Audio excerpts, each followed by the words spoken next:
येथे नवरात्र उत्सवाचे औचित्य साधून जगदंबा मातेची महाआरती मोठ्या भक्तिभावाने पार पडली।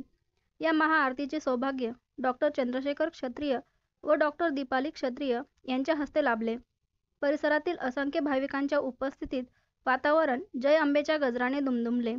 महाआरतीनंतर बोलताना डॉक्टर दीपाली क्षत्रिय यांनी संपूर्ण तालुक्यातील शेतकरी वर्ग सध्या ओला दुष्काळाच्या संकटात सापडल्याचे नमूद केले।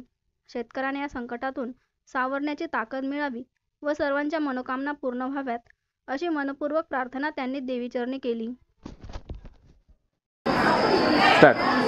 सर्व भाविक भक्तांना नवरात्रीच्या खूप खूप हार्दिक शुभेच्छा। आज 6वी मार्च आम्हाला दोघांना पण देवीचरणी आरती करण्याचे सौभाग्य लाभले। सर्वांना देवीच्या चरणी एवढीच प्रार्थना आहे की हा जो ओला दुष्काळ आपल्या सर्वांवर यावर्षी आलेला आहे त्याच्या संकटातून आपण लवकरात लवकर बाहेर पडो आणि सगळ्यांची सुख समृद्धी समाधानाने सगळ्यांचं पुढचं आयुष्य जावो। हॅपी नवरात्री। बटाव ऑनलाईन ग्राहक सेवा केंद्र। अर्जंट पासपोर्ट फोटो काढून मिळेल। ठिकाण अमरधाम रोड, विक्रांती हॉटेल समोर, येवला। बटाव photo studio.